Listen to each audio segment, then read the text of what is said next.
My talk today, it's actually something quite complicated because, it's the season it is, and it's cold. The weather's really getting colder now, and the rain. I've been out in the rain and the cold, and it's just getting worse as the days pass.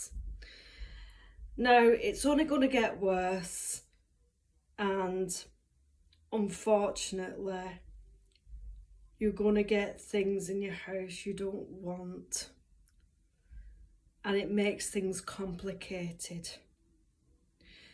Now, I'm not saying how, but I've come across a few people who have got mice in the house at the moment.